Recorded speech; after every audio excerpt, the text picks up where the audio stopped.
ಪ್ರೀತಿಸಿ ಮದುವೆಯಾಗಿದ್ದ ಗಂಡ ಕೈಬಿಟ್ಟ ಕಾರಣ ಕೇರಳ ರಾಜ್ಯದ ಕಣ್ಣೂರು ಮೂಲದ ಯುವತಿ ಅಕ್ಷರಶಃ ಅನಾಥ ಪ್ರಜ್ಞೆಯನ್ನು ಅನುಭವಿಸ್ತಾ ಇದ್ದಾರೆ. ಇತ್ತ ಗಂಡನ ಮನೆಯಿಂದ ಹೊಡೆದೋಡಿಸಿಕೊಂಡು ಅತ್ತ ತವರು ಮನೆಗೂ ಹೋಗಲು ಸಾಧ್ಯವಾಗದೆ ಅತಂತ್ರ ಸ್ಥಿತಿಯಲ್ಲಿ ಬದುಕು ಸಾಗಿಸುವಂತಾಗಿದೆ. ಕೇರಳದ ಕಣ್ಣೂರಿನ ನಿವಾಸಿ ಶಾಂತಿ ಜೂಬಿ 2014ರಲ್ಲಿ ಫೇಸ್ಬುಕ್ ಮೂಲಕ ದಕ್ಷಿಣ ಕನ್ನಡ ಜಿಲ್ಲೆಯ ಸುಳ್ಯ ತಾಲೂಕಿನ ಇಬ್ರಾಹಿಂ ಖಲೀಲ್ ಕಟ್ಟೇಕಾರ್ನ ಪರಿಚಯವಾಗಿದೆ. ಈ ಪರಿಚಯ ಆ ಬಳಿಕ ಪ್ರೇಮಕ್ಕೆ ತಿರುಗಿದೆ. ಗಂಡನನ್ನ ಬಿಟ್ಟು ಬಂದಿದ್ದ ಶಾಂತಿ 2017ರಲ್ಲಿ ಇಸ್ಲಾಂ ಧರ್ಮಕ್ಕೆ ಮತಾಂತರಗೊಂಡು ತನ್ನ ಹೆಸರನ್ನ ಆಸಿಯಾ ಎಂದು ಬದಲಾಯಿಸಿದ್ದಾಳೆ. ಬಳಿಕ ಬೆಂಗಳೂರಿನಲ್ಲಿ ಇವರಿಬ್ಬರು ಮದುವೆಯನ್ನ ಮಾಡಿಕೊಂಡಿದ್ರು. ಮೊದಲ ಗಂಡ ಹಾಗೂ ಕುಟುಂಬವನ್ನ ತ್ಯಜಿಸಿ ಖಲೀಲ್ ಜೊತೆ ಬಂದ ಶಾಂತಿ ಜೂಬಿ ಯಾನೆ ಆಸಿಯಾ ಇದೀಗ ತನಗೆ ಖಲೀಲ್ ಮೋಸ ಮಾಡಿದ್ದಾನೆ ಎಂದು ಪೊಲೀಸರು ಮುಸ್ಲಿಂ ಸಂಘಟನೆ ಹ್ಯೂಮನ್ ರೈಟ್ಸ್ ಕಮಿಟಿಯ ಮೊರೆ ಹೋಗಿದ್ದಾಳೆ. ಮದುವೆಯಾದ 3 ವರ್ಷಗಳ ನಂತರ ಇಬ್ರಾಹಿಂ ಏಕಾಏಕಿ ಮನೆಯಿಂದ ನಾಪತ್ತೆಯಾದ.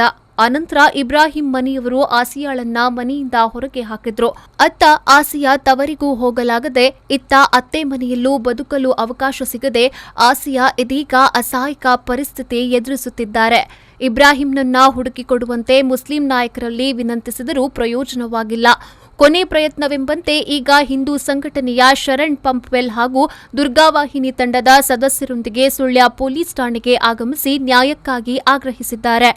ಶಾಂತಿ ಜೂಬಿ ಯಾನೆ ಆಸಿಯಾ ತನ್ನ ಗಂಡ ಇಬ್ರಾಹಿಂ ಖಲೀಲ್ ವಿರುದ್ಧ ದೂರು ನೀಡಲು ಒಪ್ಪದೆ ಆತನ ಸಹೋದರ ಶಿಯಾಬ್ ಕಟ್ಟೇಕಾರ್ ವಿರುದ್ಧ ಕೇಸು ದಾಖಲಿಸಿದ್ದಾರೆ ಎಂದು ತಿಳಿದು ಬಂದಿದೆ.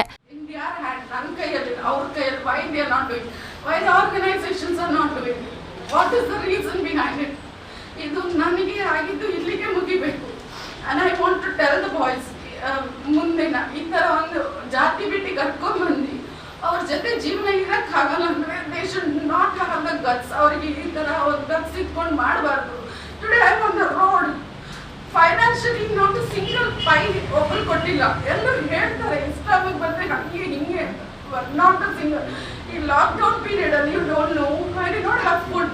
ನಾನು ನೀರು ಕೊಡ್ತೀವಿ ಸರ್ವೈವ್ ಮಾಡಿದ್ದೀನಿ. ಒಬ್ಬನು ಅವ್ರ ಮನೆ ಮುಂದೆ ಹೋಗಿ 5 ದಿನ ಕೂತಿದ್ದೀನಿ. 5 ದಿನ ಕೂತ್ರೆ ಇಡೀ ಮುಸ್ಲಿಮ್ಸ್ ಇದ್ದಾರೆ, ಒಂದು ಲೋಟ ನೀರು ಕೊಡಲಿಲ್ಲ. ನಾನು ನಮಾಜ್ ಮಾಡೋದು ಹೆಂಗ ಮುಸ್ಲಿಮ್ ನಮಾಜ್ ಮಾಡೋದು ನೋಡ್ಬಿಟ್ಟು ವಿಡಿಯೋ ಮಾಡ್ತಿದ್ರು.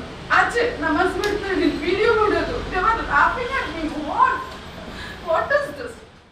ಇಬ್ರಾಹಿಂ ಖಲೀಲ್ನ ಸಹೋದರ ಶಿಯಾಬ್ ಕಟ್ಟೇಕಾರ್ ತನಗೆ ಅವ್ಯಾಚ್ಯ ಶಬ್ದಗಳಿಂದ ನಿಂದಿಸಿದ್ದಲ್ಲದೆ ಬೆದರಿಕೆ ಹಾಕಿರುವ ಕುರಿತು ದೂರಿನಲ್ಲಿ ಉಲ್ಲೇಖಿಸಿದ್ದಾರೆ.